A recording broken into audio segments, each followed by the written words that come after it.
Ada pemain yang namanya terukir dalam kepala penonton. Selalu disorot, selalu dikenal. Namanya menjadi bagian dari nyanyian di tribun. Wajahnya menghiasi kaos-kaos yang dijual di luar stadion. Lalu, ada tipe kedua. Pemain yang pekerjaannya adalah membuat semuanya berjalan. Bukan dengan gemuruh, bukan dengan gol-gol spektakuler, tapi dengan ketenangan, dengan satu sentuhan yang membuka celah, dengan posisi yang sudah tepat bahkan sebelum bola datang. Pemain yang absennya baru terasa ketika tim tiba-tiba kehilangan ritme, kehilangan kontrol, kehilangan dirinya sendiri. Michael Carrick adalah tipe kedua. Ia tidak pernah berteriak untuk didengar. Ia tidak pernah berlari ke arah kamera setelah mencetak gol. Tapi selama lebih dari 2 dekade, dari tepi lapangan Upton Park hingga jantung Old Trafford, Carrick adalah otak di balik semua hal yang tampak mudah. Ini bukan kisah tentang pahlawan yang dielu-elukan. Ini kisah tentang seseorang yang memilih untuk membuat orang lain tampak seperti pahlawan. Dan justru disitulah kejeniusannya tersimpan. Simak kisahnya.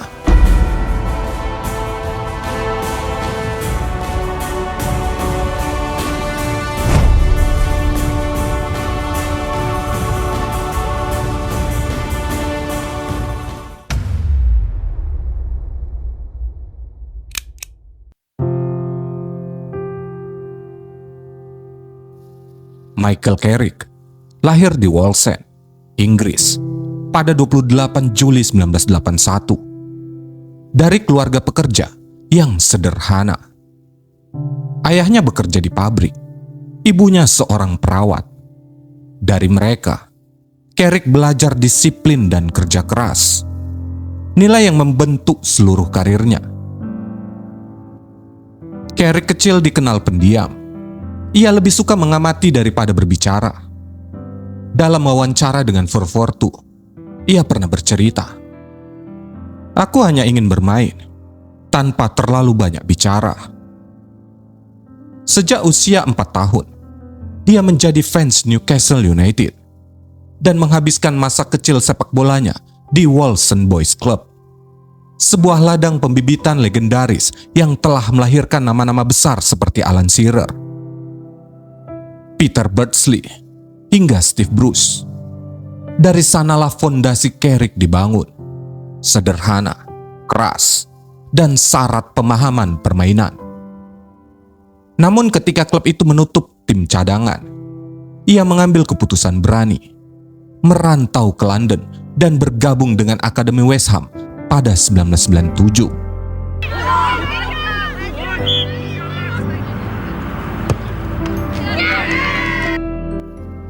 Di Upton Park, Carrick berpindah posisi dari penyerang tengah ke gelandang.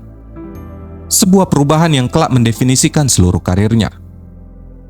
Tubuhnya yang kurus sempat menjadi masalah, tapi ia tetap berhasil menembus tim utama. Carrick menjadi bagian dari generasi emas The Hammers yang menjuarai FA Youth Cup 1999, mencetak 2 gol di final, sebuah pertanda awal tentang kecerdasan dan ketenangannya di momen besar. Dia sempat dipinjamkan ke Swindon Town dan Birmingham City di musim debutnya, dan baru mendapat tempat di tim utama semusim kemudian. Carrick tumbuh bersama generasi yang kelak mendefinisikan sepak bola Inggris awal 2000-an. West Ham kala itu dipenuhi talenta muda seperti Frank Lampard, Rio Ferdinand, Joe Cole, hingga Jermaine Defoe. Meski publik sering meragukannya, manajer saat itu, Harry Redknapp, selalu percaya pada kemampuannya. Carrick seringkali menjadi bayangan di balik kesuksesan tim. Namun, usahanya tak bisa diabaikan. Statistik menunjukkan, selama 3 tahun di West Ham, ia mencatat persenan akurasi operan yang tinggi, Musim 2000-2001 menjadi titik balik. Dengan 41 penampilan di semua kompetisi, ia konsisten. Bahkan ketika West Ham terpuruk dan gagal promosi, ketika klub itu terjebak di Divisi 2, Carrick tahu itu waktunya untuk pergi. Pada 2004, Tottenham Hotspur membawanya ke White Hart Lane. Di sana, di bawah asuhan Martin Jol, ia berkembang menjadi deep lying playmaker yang berpengaruh.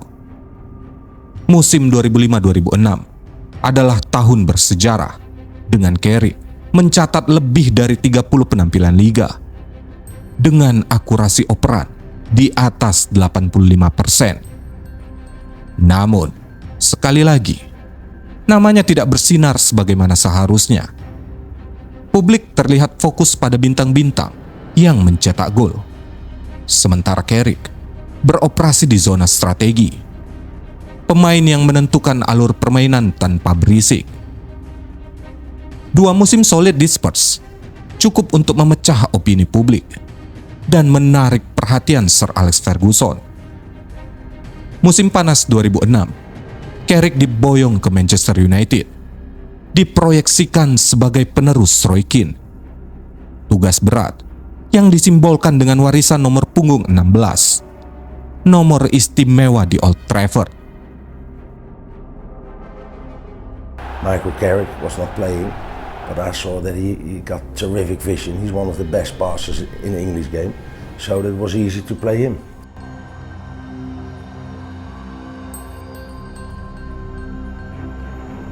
Carrick pernah mengenang pertemuan pertamanya dengan Sir Alex Ferguson di Manchester United. Sebuah momen kecil yang menancap lama di ingatannya. Ia baru datang dari Tottenham, mewarisi nomor punggung 16, dan duduk mendengarkan Ferguson menjelaskan standar klub, tekanan, dan sorotan yang selalu menyertai Manchester United. Kami terbiasa menang di sini. Semua ingin mengalahkanmu. Semua ingin mengkritikmu. Carrick berusaha terdengar pantas berada di ruangan itu. Dia lalu melontarkan satu pertanyaan singkat. Mirip Chelsea. Seketika suasana berubah. Wajah Ferguson mengeras dan dingin. Tidak, nak. Ini Manchester United. Kami berbeda. Bertahun-tahun kemudian, Carrick mengakui ia salah bicara. Namun justru di sanalah ia pertama kali benar-benar memahami apa arti bermain untuk klub itu. Meski datang ke Old Trafford dengan uang yang tak sedikit, Ferguson tahu nilai lebih Carrick yang tak dilihat banyak orang. Carrick dibutuhkan untuk mengendalikan permainan. Seperti yang ditulis Sir Alex dalam autobiografinya, dia menganggap Carrick sebagai salah satu pemain paling cerdas dan pengoper terbaik di timnya.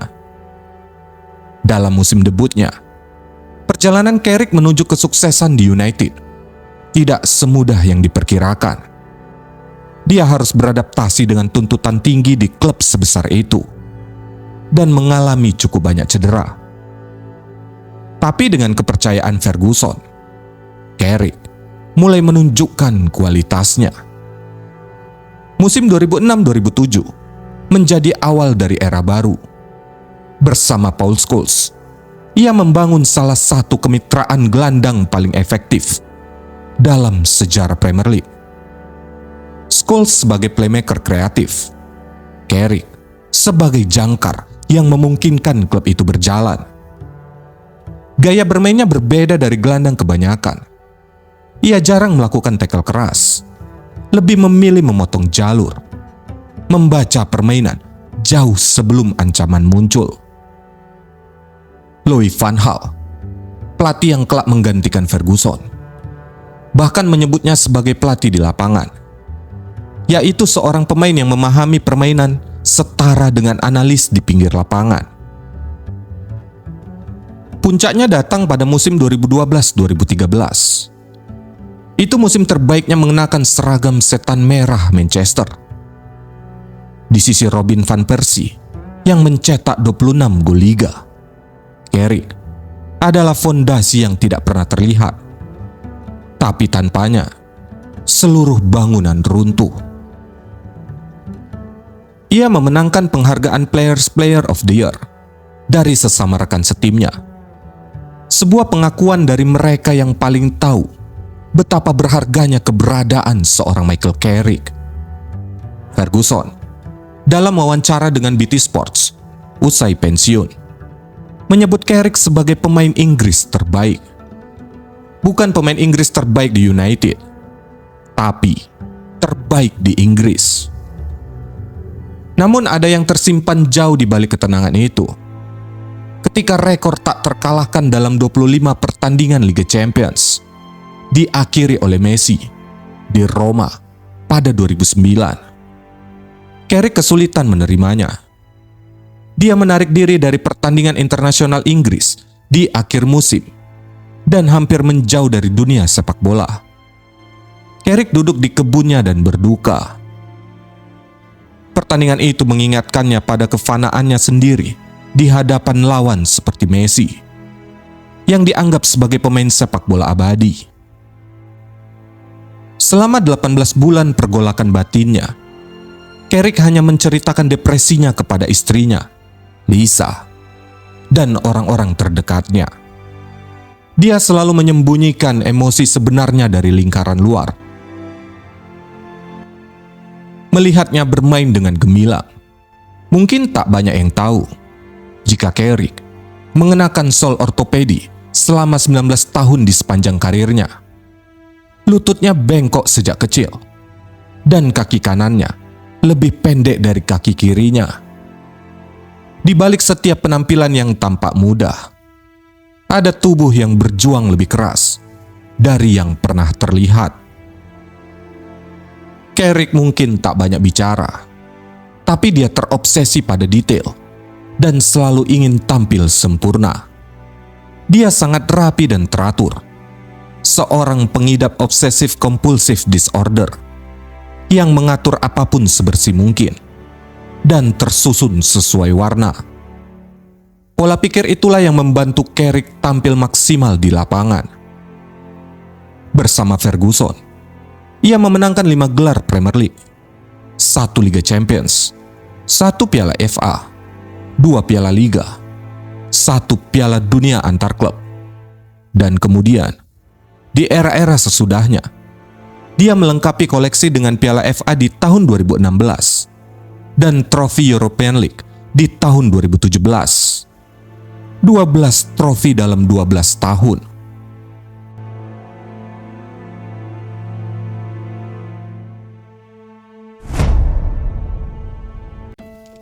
Mei 2013, Sir Alex Ferguson mengumumkan pensiun setelah 26 tahun di Old Trafford.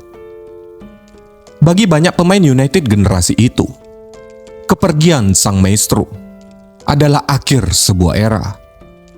Bagi beberapa yang lain, itu awal dari periode paling menguji karir mereka. Michael Carrick adalah salah satu yang bertahan.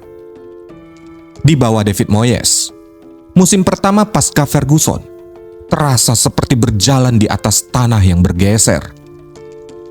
Carrick berjuang mempertahankan form musim sebelumnya, diperburuk oleh masalah Achilles yang membuatnya absen berbulan-bulan. Moyes belum menemukan cara mengelola tim sebesar United, dan Carrick, seperti para rekan setimnya, mengalami musim yang jauh di bawah ekspektasi. United finish ke-7 di Liga Primer untuk pertama kalinya dalam 2 dekade. Pergantian berikutnya membawa Louis van Gaal. Pelatih asal Belanda itu membawa metodologi yang sangat berbeda. Pendekatan yang mekanis, kadang terasa kaku, dan tidak selalu cocok dengan pemain-pemain yang terbiasa bermain dengan insting di bawah Ferguson. Namun anehnya, Carrick justru menemukan kedamaian di era Louis van Gaal. Pelatih itu menyadari sepenuhnya apa yang dimiliki Carrick dan menjadikannya sebagai pelatih di lapangan. Satu-satunya pemain yang dapat kepercayaan untuk menjelaskan instruksi taktis kepada rekan-rekannya selama pertandingan. Suatu waktu, Carrick dan Wayne Rooney bahkan secara langsung menghadap Van Gaal untuk menyampaikan keresahan para pemain tentang metode latihan yang terlalu berulang dan kaku. Van Gaal mendengarkan. Itu bukan tindakan pemain biasa. Itu tindakan pemimpin. Ketika Jose Mourinho tiba pada musim panas 2016, Carrick memasuki akhir karir permainannya. Tubuhnya tak lagi sekuat dulu. Tapi, Mourinho justru menjadikannya simbol standar. Dalam sebuah wawancara, Mourinho berkata, ia berharap Carrick 10 tahun lebih muda. Itu bukan pujian kosong. Mourinho yang terkenal cermat dalam menilai pemain, melihat di dalam diri Carrick ada sebuah kecerdasan sepak bola yang langka. Pada November 2017, di tengah musim bersama Mourinho, Carrick mengumumkan sesuatu yang mengejutkan dunia sepak bola. Ia telah menjalani prosedur medis untuk menangani irama jantung yang tidak teratur setelah mengalami pusing saat pertandingan dan latihan. Selama beberapa pekan, kabar tentang kondisi jantungnya menghantui Old Trafford. Ia kembali bermain, tapi tubuh itu sudah mulai bicara dalam bahasa yang berbeda. Di musim terakhirnya, Carrick diangkat menjadi kapten Manchester United, menyusul kepergian Wayne Rooney. Musim itu adalah epilog yang layak tentang seorang laki-laki yang selama ini menghindari sorotan. Kini resmi memimpin dengan ban kapten di lengannya. Penampilan terakhirnya sebagai pemain, 13 Mei 2018, adalah kemenangan 1-0 atas Watford. Ia menutup layar dengan cara yang paling Carrick. Tenang, teratur, tanpa drama. 464 penampilan, 12 trofi.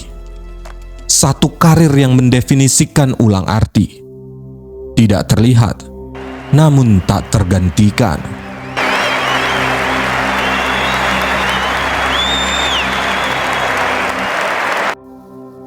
Bahkan sebelum karir bermainnya resmi berakhir, Carrick sudah mulai menyiapkan diri untuk kehidupan berikutnya. Selama musim terakhirnya, ia kerap duduk bersama staf kepelatihan di hari-hari pertandingan, mengamati dari sudut pandang berbeda. Ia belajar bahasa baru, bukan bahasa kaki dan penentuan posisi, tapi bahasa sesi video, rapat pra-pertandingan, dan manajemen personil. Juli 2018, Carrick secara resmi bergabung dengan staf kepelatihan Jose Mourinho bersama Kieran McKenna, mengisi kekosongan yang ditinggalkan Rui Faria. Itu adalah peran yang tak biasa. Seorang legenda yang baru saja bermain bersama para pemain, kini harus berdiri di sisi lain dan memandang mereka sebagai bawahan. Dalam sebuah wawancara dengan England Football Learning, Carrick berbicara tentang apa yang ia pelajari dari 3 pelatihnya yang menanganinya di United: Ferguson, Van Gaal, dan Mourinho. Aku bekerja dekat dengan Jose Mourinho. Itu adalah pengalaman pertamaku dalam dunia kepelatihan. Melihat bagaimana ia bekerja dan melihat permainan.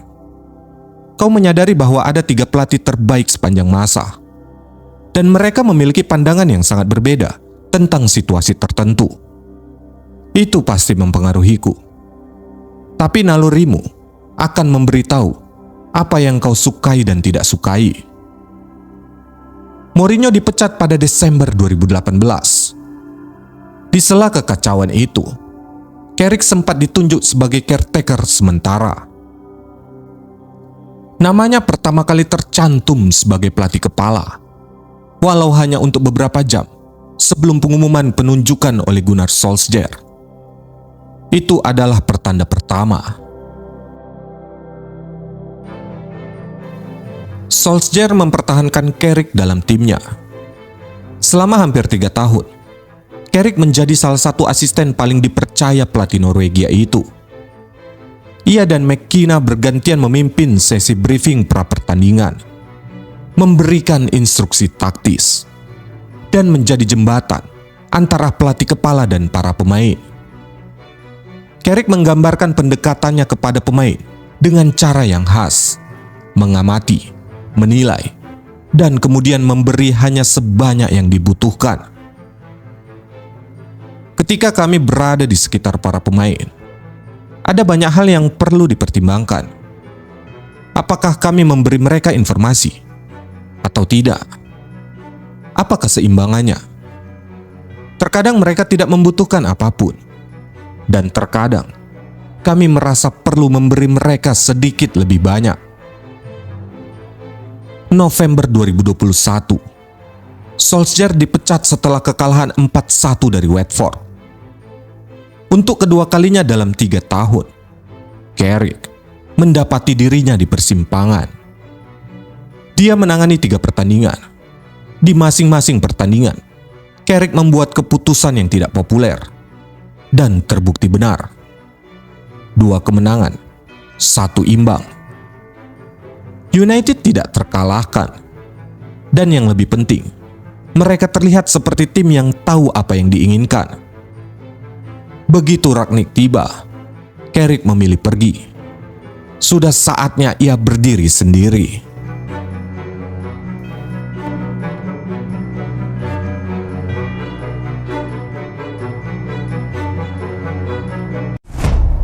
Oktober 2022, Middlesbrough duduk di peringkat 21 Championship. 1 poin di atas zona degradasi.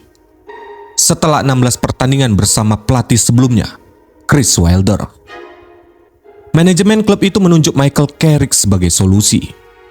Bukan nama besar, tak punya rekam jejak panjang sebagai pelatih kepala. Apa yang terjadi kemudian adalah salah satu transformasi paling mengesankan di sepak bola Inggris musim itu. Carrick datang dengan filosofi yang jelas. Penguasaan bola melalui build-up pendek di 2/3 awal lapangan. Meningkatkan intensitas di sepertiga akhir dengan 4-2-3-1 sebagai kerangka. Tapi yang lebih menonjol adalah cara ia membangun kepercayaan. Dia otentik, jujur, tanpa menyalahkan pemain saat performa menurun. Hasilnya hampir langsung terlihat. Ia memenangkan 16 dari 23 pertandingan pertamanya. Middlesbrough finish keempat di Championship, menembus semifinal playoff. Sebuah prestasi luar biasa mengingat kondisi tim saat ia tiba. Musim pertama itu menghasilkan 66 gol dalam 30 pertandingan liga. Para pendukung Boro menyebutnya fase permainan paling menarik dalam beberapa tahun terakhir. Secara taktis, menurut Coach Voice, ada benang merah yang jelas antara cara ia bermain dan cara ia melatih. Build up dari belakang melalui umpan-umpan pendek, memancing pressing lawan sebelum membalikkannya. Pendekatan ini yang sangat mencerminkan cara Carrick sendiri bermain. Menghadap ke depan, konsisten, mengontrol ritme. Musim berikutnya, stabilitas itu diuji. Kehilangan pemain pinjaman kunci dan perubahan besar komposisi tim membuat performa naik turun. Meski Boro menembus semifinal Piala Carabao untuk pertama kali dalam 20 tahun, 7 pertandingan awal tanpa kemenangan di musim 2023-2024 menjadi pertanda. Pada fase akhir, tim kekurangan variasi taktik. Penguasaan bola terasa pasif. Dan 13 kekalahan dalam 20 pertandingan terakhir mengikis kepercayaan manajemen hingga ia dipecat pada Juni 2025. Boro adalah laboratorium. Carrick keluar dengan prinsip yang terbukti, batas yang sudah ia kenali, dan pengalaman yang tidak bisa dibeli, yaitu luka dan pelajaran menjadi seorang pelatih yang sebenarnya.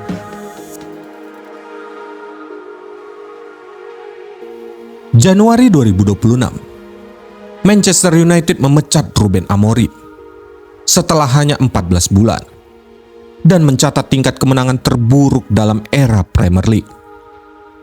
Klub yang belum pernah menjuarai liga sejak 2013 kini ada di peringkat ke-7, berjuang untuk mempertahankan tempat di zona Liga Champions.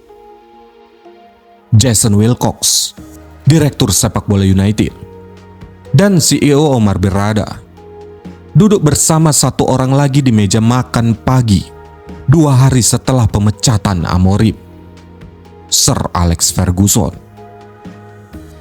3 nama disebut: Carrick, Solskjaer, Van Nistelrooy. Semuanya mantan pemain United. Semuanya pernah menjadi caretaker. Tapi hanya satu yang dipilih secara bulat. Michael Carrick ditunjuk sebagai head coach Manchester United hingga akhir musim 2025-2026. Pernyataannya kepada situs resmi United terasa seperti kalimat yang telah lama ia simpan. Memiliki tanggung jawab untuk memimpin Manchester United adalah sebuah kehormatan. Aku tahu apa yang diperlukan untuk sukses di sini.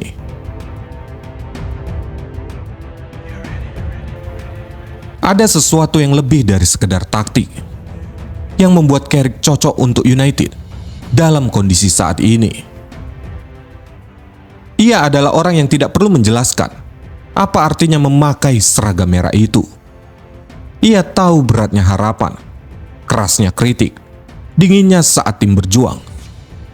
Selama 12 tahun sebagai pemain dan 3 tahun sebagai staf pelatih, ia menyerap DNA klub itu hingga ke dalam tulang-tulangnya.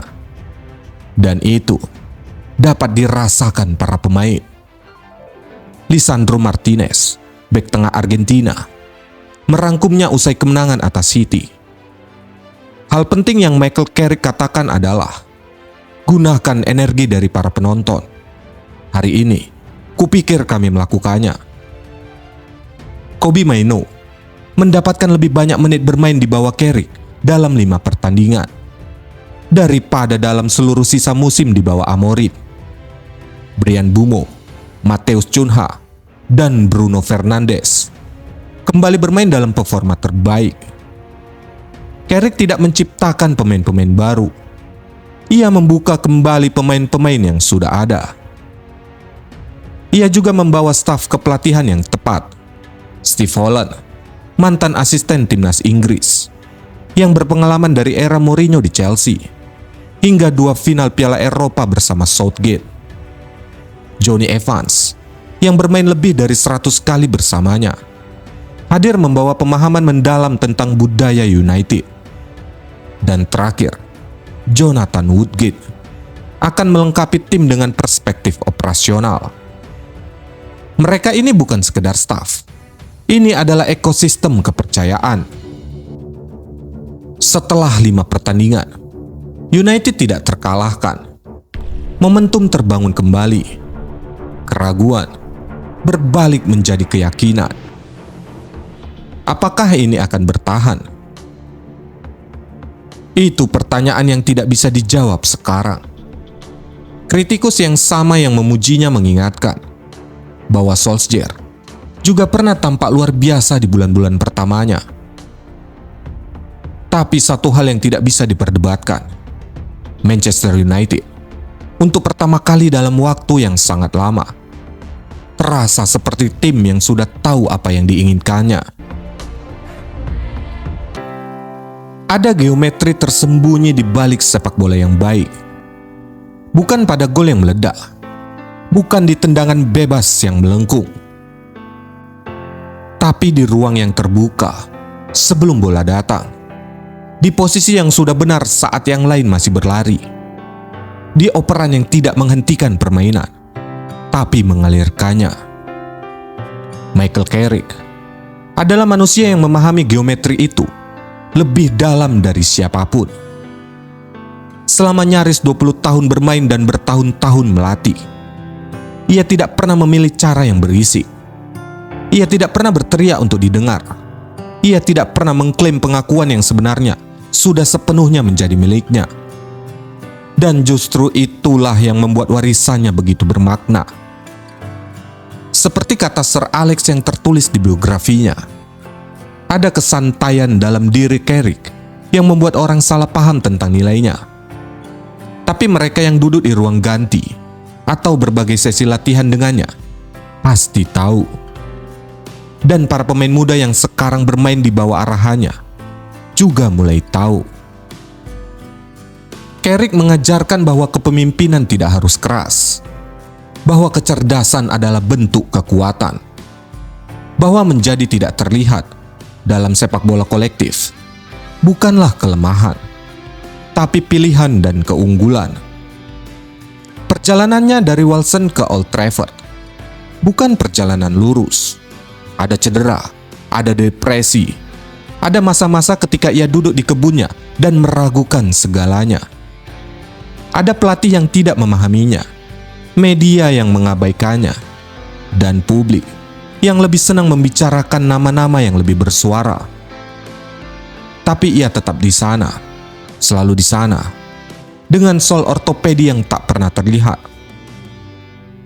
dengan jantung yang pernah berdetak di luar ritme, dengan kepala yang menyimpan pertanyaan-pertanyaan yang tidak pernah ia ungkapkan kepada sembarang orang. Dan kini, dia kembali duduk di bangku klub yang paling ia cintai. Mencoba melakukan lagi apa yang selalu ia lakukan.